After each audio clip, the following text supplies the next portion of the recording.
అప్పుడు నేను ఎలా ఉన్నాను అనేది, ఇప్పుడు ఆ చీరలు కట్టుకుంటే ఎలా ఉన్నాను అనేది కూడా మీకు పెడతాను.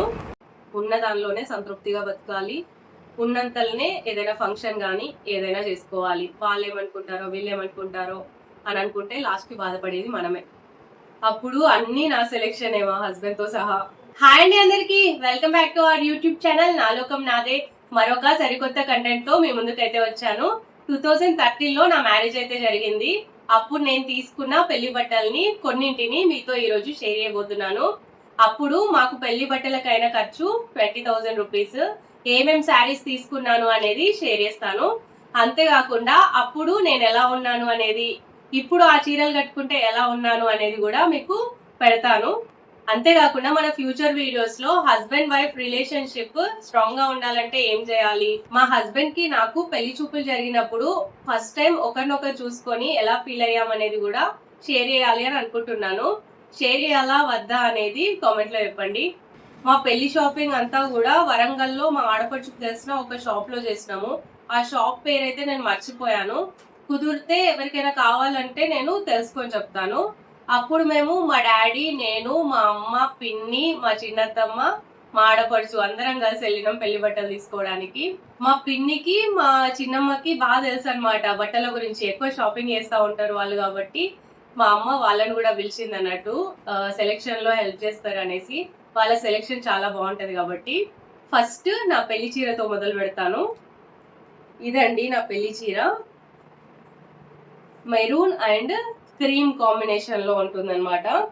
అక్కడక్కడ గ్రీన్ కూడా వచ్చింది బార్డర్ లో. ఇది చూసుడుతోటే నాకైతే చాలా బాగా నచ్చింది. నాకైతే శారీస్ గురించి జీరో నాలెడ్జ్ అనమాట. అప్పుడు డ్రెస్సెస్ అయితే ఏదైనా తీసుకునేదాన్ని సెలెక్ట్ చేసుకొని, బట్ శారీస్ గురించి అంత ఐడియా లేదు. అందుకని మా చిన్నత్తమ్మ వాళ్ళు మా పిన్నిని తీసుకెళ్ళినాం అన్నట్టు. అయితే మా సైడ్ పాతకాలం ఇలాంటి చీరలే ప్రిఫర్ చేసేది అన్నట్టు. పెళ్లి చీర అంటే ఇలాంటి చీరలే, అంటే క్రీమ్ అండ్ మెరూన్ కాంబినేషన్ లోనే తీసుకొని కట్టుకునే వాళ్ళు. పెళ్లి చీర అంటే నాకు మైండ్ లో అదే ఉందన్నమాట. ఎప్పటికి కట్టుకునేలా తీసుకుంటావా లేకపోతే ఇట్లా తీసుకుంటావా అని అడిగిళ్ళు. ఇట్లా తీసుకుంటే ఎప్పుడన్నా ఒకసారి కట్టుకోవచ్చు, ఇక నార్మల్ శారీ లెక్క తీసుకుంటే ఎప్పటికి కట్టుకోవచ్చు అని చెప్పి అన్నారు. కాకపోతే నాకైతే పెళ్లి చీర అంటే ఇదే ఉందన్నమాట మైండ్ లో, ఇదే తీసుకుందాము అని చెప్పిన. సో ఇదే లాస్ట్ కి ఫైనల్ చేసినాం అన్నట్టు. ఈ శారీ అయితే ఇలా ఉంది. నేను పిక్స్ పెడతాను చూడండి, అప్పుడు నేను కట్టుకుంటే ఎలా ఉన్నది అనేది. పెళ్లి కళ అంటారు కదా, ఈ శారీ కట్టుకున్నతోటే నాకు పెళ్లి కళ వచ్చింది.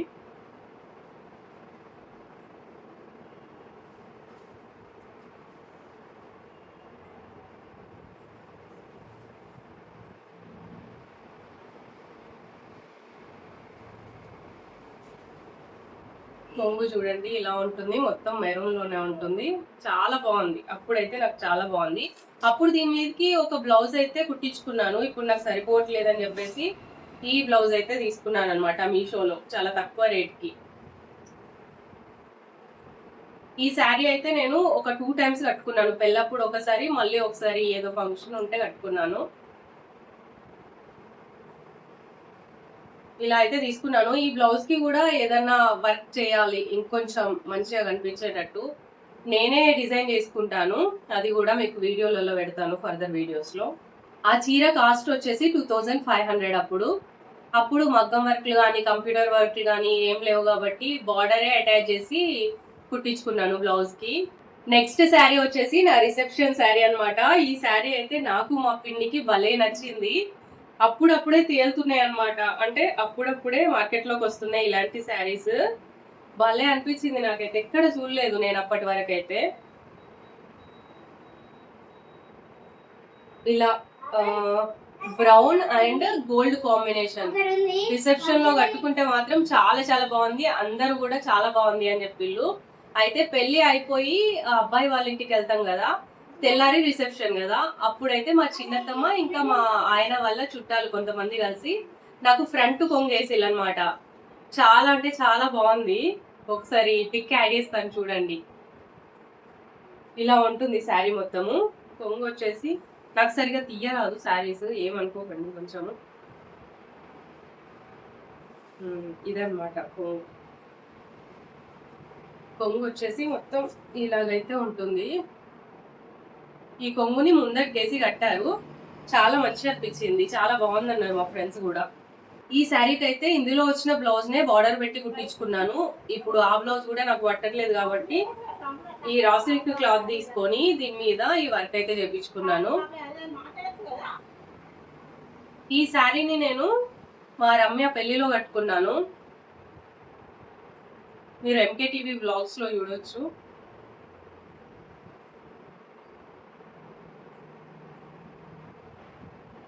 పెళ్లికి కావాల్సిన జ్యువెలరీ అంతా నేను కొనుకొచ్చుకున్నా. రకరకాల షాప్స్ తిరిగేదన్నమాట. ఈ శారీకి ఇదైతే సెట్ అవుతుంది, ఆ శారీకి అదైతే సెట్ అవుతుంది, వడ్డానాలు, వంకీలు, పాపడ బిళ్ళ, ఇలా చాలా రకాలు తెచ్చుకున్నా అనమాట. మాది షాప్ కాబట్టి షాప్ నేనే నడిపించేటప్పుడు కాబట్టి నా చేతిలో బాగా మనీ ఉండేది. ఇష్టం వచ్చినన్ని కొనుక్కునేది అనమాట. అప్పుడు చాలా హ్యాపీగా అనిపించింది. అంటే మనం ఫ్యూచర్ లో ఫొటోస్ చూసుకున్నప్పుడు అరే అప్పుడు ఇది పెట్టుకుంటే బాగుండేది కదా అని అనుకోవద్దు అనేసి అప్పుడే ఆలోచించుకొని అన్ని ఉండాలి నా పెళ్లిలో అనేసి అన్ని సెట్ చేసుకొని మంచిగా ఫొటోస్ తీపించుకున్నా. చాలా బాగున్నాయి. ఇప్పుడు చూసుకుంటే అరే మంచిగా తీసుకున్నా, అప్పుడు ఇలా తీసుకున్నదే నయమైంది అని అనిపిస్తుంది అన్నట్టు. Golden facial, hair style, nail art, artificial nails, ఒకటేమిటి అన్ని ఇక అన్ని ఉండాలి అని చెప్పేసి అప్పుడే ఆలోచించుకొని ఇంకా నా చేతిలోనే మనీ ఉండేది, నేనే షాప్ నడిపించేది కాబట్టి మంచి అన్ని కొనుక్కొని చేసుకున్నాను అనమాట. అప్పుడు అన్ని నా సెలెక్షన్ మా హస్బెండ్ తో సహా. ఇంకా నా ఎంగేజ్మెంట్ శారీ చూపిస్తాను. ఇదన్నమాట నా ఎంగేజ్మెంట్ శారీ. లైట్ గ్రీన్ ఇంకా ఆరెంజ్ కాంబినేషన్. ఇది కూడా చాలా బాగుంది నేను కట్టుకుంటే. కొంగ అయితే ఇలా వస్తుంది అనమాట. అప్పుడు ఇట్లా చమ్కీలు ఉండడము ఫ్యాషన్, అంటే పట్టు చీరల మీద చమ్కీలు అతికించడం ఫ్యాషన్ కదా. అప్పుడు ఈ శారీని మా ఆడపడుచు తీసుకొచ్చింది ఎంగేజ్మెంట్ కోసము. ఈ శారీ మీద బ్లౌజ్ కి కూడా బార్డర్ పెట్టి కుట్టించుకున్న చీరలో వచ్చిన బ్లౌజే. అప్పుడు మగ్గం వర్క్స్, కంప్యూటర్ వర్క్స్ ఇట్లా ఏం లేవు కాబట్టి కొన్ని రోజుల తర్వాత ప్యాచ్ వర్క్స్ స్టార్ట్ అయినాయి అనమాట. మా పెళ్ళైన కొన్ని రోజుల తర్వాత అప్పుడైతే ప్యాచెస్ వేసుకున్న బ్లౌజెస్ కూడా ఉన్నాయి. చూపించమంటే నేను ఫ్యూచర్ వీడియోస్ లో మీకు చూపిస్తాను. ఇంకా ఈ శారీ సంగతి అదనమాట. బాగా నచ్చింది ఈ శారీ కూడా నాకు. ఇప్పుడైతే ఈ బ్లౌజ్ అయితే మీషోలో తీసుకొని కుట్టించుకున్నాను అనమాట. ఈ శారీ మీదకి సెట్ అవుతుంది అని చెప్పేసి తక్కువ రేట్ లో తీసుకుందాం అనేసి ఇలాగైతే తీసుకున్నాను. దీనికి కూడా ఏమన్నా డిజైనింగ్ చేసుకోవాలి ఇంకా ఎక్స్ట్రాగా డిజైనింగ్ చేసుకునేటప్పుడు మీకు చూపిస్తాను. ఫర్దర్ వీడియోస్ లో షార్ట్స్ పెడతా ఉంటాను చూడండి. ఈ బ్లౌజ్ అయితే ఇలా ఉంది. పెళ్ళప్పుడు ఎప్పుడైనా సరే కొంచెం సైజు ఎక్కువ ఉండేటట్టే కుట్టించుకోండి బ్లౌజెస్. ఎందుకంటే మనకి ఫ్యూచర్ అయితే పట్టవు ఆ బ్లౌజెస్. కొంచెం బ్యాక్ సైడ్ కిందికి పెట్టమనండి. అప్పుడే సైడ్ కుట్లు ఉంటాయి, అవి విప్పిన తర్వాత మనకు పట్టినా కూడా బ్యాక్ పైకి లేస్తా ఉంటది పైకి పెట్టించుకుంటే. కాబట్టి కొంచెం కిందికి పెట్టమని చెప్పండి. అట్లయితే మనకి ఆ బ్లౌజెస్ కూడా సెట్ అవుతాయి. నాకైతే కొంచెం పైకి పెట్టించుకున్నా కాబట్టి ఇప్పుడైతే సెట్ అవ్వట్లేదు. సో అదనమాట సంగతి. ఇంకా ఈ శారీ లుక్ ఒకసారి చూసేయండి. ఇంకా లాస్ట్ ఈ శారీ అనమాట. ఇంకొన్ని శారీస్ కూడా ఉన్నాయి, అవి డైలీ వేర్ కోసం తీసుకున్నాం అనమాట.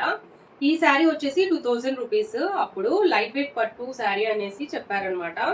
నా ప్రెగ్నెన్సీ టైంలో ఈ శారీని కొంచెం పట్టించుకోకపోవడం వలన కొంచెం ఎలుకలు కొట్టినాయి అన్నట్టు. అది నేను ఫ్యూజన్ టేప్ పెట్టి అతికిచ్చేసాను. అది కూడా మన ఛానల్లో వీడియో ఉంది, కావాలంటే చూడండి. ఈ శారీ అయితే నాకు డైలీ వేర్ పర్పస్ లో ఇప్పుడు బాగా యూజ్ అవుతుంది. ఎటన్నా టెంపుల్స్ కి వెళ్ళినప్పుడు ఇట్లా కట్టుకోవడానికి. ఇలా చిన్న బార్డర్ అయితే వచ్చింది ఈ శారీకి. అప్పుడు కట్టుకున్నప్పుడు ఎలా ఉందో పిక్ పెడతాను చూడండి. ఇంకా ఈ శారీ మీద బ్లౌజ్ కూడా సేమ్ శారీలోనే తీసుకొని కుట్టించుకున్నాను. ఇప్పుడు పట్టట్లేదని చెప్పేసి ఇలా క్లాత్ అయితే తీసుకొని ఇలా కుట్టించేసుకున్నాను అనమాట. ఇది కూడా బాగా సెట్ అయింది ఆ శారీ మీదకి. ఫోటోషూట్ కోసం తీసుకున్నాం అనమాట. అంటే పెళ్లికి ముందు జరిగే ఫోటోషూట్ కాదు. అప్పుడు ఆ ఫోటోషూట్స్ లేవు, పసుపు ఫంక్షన్ లేదు, ఏంటి 5 రోజుల పెళ్లి అని లేదు. కూరాళ్ళు, పెళ్లి, రిసెప్షన్, అంతే 3. ఇప్పుడు నేను ఆలోచిస్తే పసుపు ఫంక్షన్ ఉంటే బాగుండు అని ఎప్పుడు అనిపించలేదు, కానీ ఫోటోషూట్ ఉంటే బాగుండు అని అనిపిస్తుంది. ఎందుకంటే కొంచెం అవి మెమరీస్ కింద ఉంటాయి కదా. అంటే మనం పెళ్లికి ముందు హస్బెండ్ వైఫ్ మంచిగా ఫొటోస్ దిగడానికి ఎక్కడికైనా వెళ్తే అదొక మెమొరీ కింద మనకి ఇప్పుడు గుర్తుంటుంది కదా అనేసి అట్లా అనిపిస్తుంది అన్నట్టు. కాకపోతే లేకపోవడమే బెటర్, ఎందుకంటే ఇంకా బడ్జెట్ ఎక్కువ అయ్యేది కదా. లాస్ట్ లో నేనైతే ఒక విషయం చెప్పాలనుకుంటున్నాను. పెళ్లి చేయడానికి అప్పులు చేయకండి. మీకున్న దానిలో ఎంత ఉంటే అంత, వీళ్ళు ఏమనుకుంటారో వాళ్ళు ఏమనుకుంటారో అనేది పక్కన పెట్టేసేయండి. మనము బాధలో ఉన్నప్పుడు ఎవరు మన కోసం రారు, మన కోసం నిలబడరు. అలాంటి వాళ్ళ కోసం మనం అప్పులు చేసుకొని పెళ్లిళ్ళు చేసుకొని, అంటే కొందరికి కళ ఉంటది మా బిడ్డ పెళ్లి ఇలా చేయాలి, మా కొడుకు పెళ్లి ఇలా చేయాలి అని చెప్పేసి. కానీ మీ బడ్జెట్ కూడా చూసుకోండి. బడ్జెట్ చూసుకొని అందులోనే చెయ్యండి. ఎవ్వరు ఏమనుకున్నా సరే పట్టించుకోకండి. ఎందుకంటే అప్పులు చేసి పెళ్లిళ్ళు చేసుకొని బాధపడిన వాళ్ళని చాలా మందిని చూశాను. అందుకని చెప్తున్నానన్నమాట. నాకైతే అలా అనిపిస్తది అనేసి మీతో షేర్ చేస్తున్నాను అంతే. ఉన్న దానిలోనే సంతృప్తిగా బతకాలి. ఉన్నంతల్నే ఏదైనా ఫంక్షన్ గానీ, ఏదైనా చేసుకోవాలి. వాళ్ళేమనుకుంటారో, వీళ్ళేమనుకుంటారో అని అనుకుంటే లాస్ట్‌కి బాధపడేది మనమే. అదనమాట సంగతి. ఇంతేనండి ఈ వీడియో. ఈ వీడియో గనుక మీకు నచ్చినట్లయితే తప్పకుండా నా ఛానల్‌ని సబ్స్క్రైబ్ చేసుకొని, ఈ వీడియోకి ఒక లైక్ ఇవ్వండి ఫ్రెండ్స్. Bye bye.